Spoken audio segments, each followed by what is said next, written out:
வணக்கம் வணக்கம் அனைவருக்கும். சந்தனா பேசுகிறேன். சந்தனா ரவாங்கலேருந்து பேசுகிறேன். ஓகே,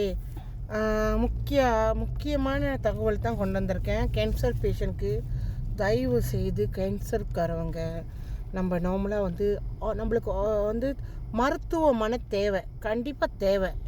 அதாவது மருத்துவர்களும் நம்மளுக்கு தேவை. ஏன்னா நம்ம உடம்பு சூழ்நிலை எப்படி இருக்குது, நம்ம இப்போ கேன்சர் பேஷண்ட்ங்க எப்படி இருக்காங்க, அதை பற்றி தெரிஞ்சுக்கிறதுக்கு மருத்துவர் தேவை, மருத்துவமனை தேவை.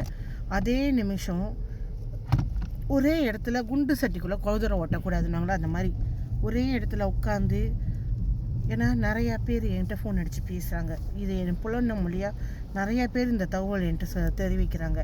அதனால தான் நான் இந்த மெசேஜ் அப்போ இங்கே கொண்டு வரேன். ரொம்ப இறப்பு நடக்குது, நிறையா இறப்பு, கேன்சரில் நிறைய இறக்குறாங்க. ஏன்னு சொன்னால் மருத்துவமனையில் போய் அவங்க அந்த கீமோ ஏற்றி ரேடியோதெரபி செஞ்சு நிறைய ப்ரொசீஜர் எல்லாம் ஃபாலோ பண்ணுறாங்க. ஆனால் ரொம்ப ரொம்ப குறுகிய காலத்தில். ஏன்னா என்கிட்ட ஒரு ஆரம்பத்து காலத்தில் ஒரு 3 மாதம் முன்னுக்கு 4 மாதம் முன்னுக்கு இதை பற்றி பேசியிருப்பாங்க. சரி அக்கா, நம்ம அரேஞ்ச் பண்ணிவிட்டு நான் கூப்பிட்றோம் அப்படின்னு. பட் இப்போ லாஸ்ட் மினிட் ஒரு 3-4 மாதத்தில் அவங்க அந்த லாஸ்ட் டைமுக்கு வந்துடுறாங்க. எப்படி அப்படின்னு கேட்குறப்ப நான் தான் ஆரம்பத்தில் உங்களுக்கெல்லாம் நிறைய விஷயம் இதை பற்றி சொல்லியிருக்கேன். கேன்சருன்றது ரொம்ப சுருக்காக நம்ம உடம்புல பெருக்கெடுத்துரும். அதாவது அது ரொம்ப சுருக்காக வளரும். ஸோ நம்ம ரொம்ப அஜாக்கிரதையாக இதில் ரொம்ப பேர் இந்த மாதிரி இருந்து, உங்களுக்கு தெரியுமா, ஒவ்வொரு குடும்பம் அழுவுறது, கதறதை நான் நிறைய கேட்குறேன். பட் என்னால் ஒன்றும் செய்ய முடியாது. லாஸ்ட் மினிட் வராங்க. ஆரம்பத்தில் நம்ம சொல்கிறப்ப கேட்குறாங்க.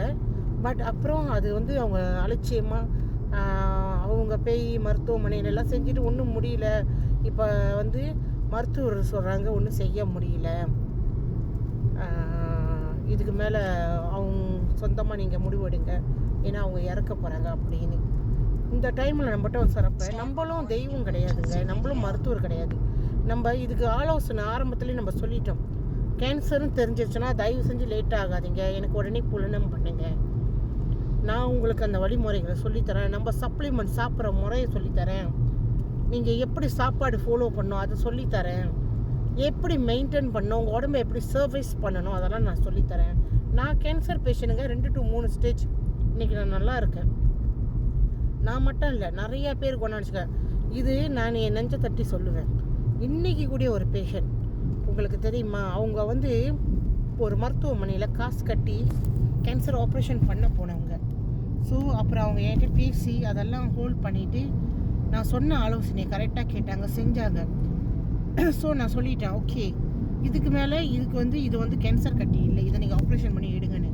அதையும் அவங்க செஞ்சாங்க.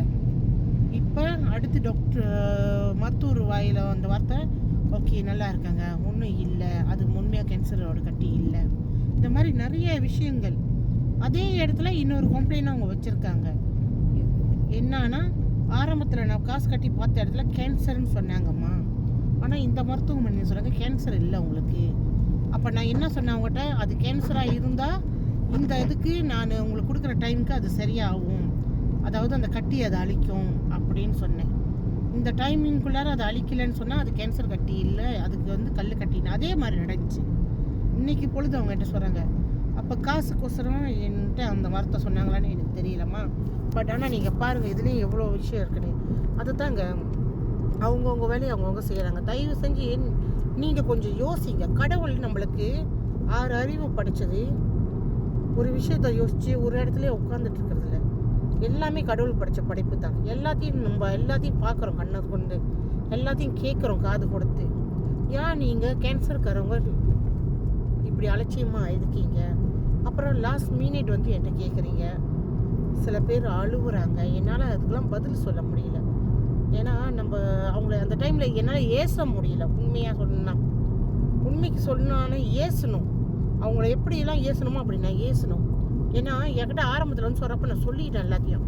பட் அவங்க கேட்காம அவங்க போய் அவங்களோட முயற்சியெல்லாம் பண்ணிவிட்டு கைவிட்ட பிறகு இப்போ என்கிட்ட வரப்போ உங்களுக்கு எவ்வளோ கோவம் வரும்.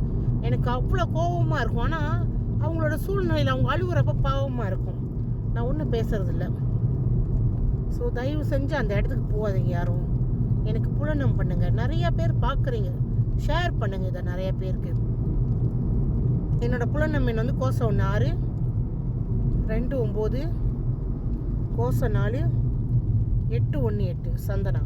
நான் ரவாங்கில் இருக்கேன், நீங்கள் தூரமாக இருக்குங்கன்னு யோசிக்காதீங்க. எவ்வளோ தூரமாக இருந்தாலும் எனக்கு புலனம் பண்ணுங்கள், கண்டிப்பாக நான் உங்களுக்கு சொல்லி தருவேன், கைட் பண்ணுவேன். நன்றி, வணக்கம். எல்லோரும் எப்போதுமே ஆரோக்கியமாக சந்தோஷமாக நிம்மதியாக இருக்க நான் இறைவனை பிரார்த்திக்கிறேன்.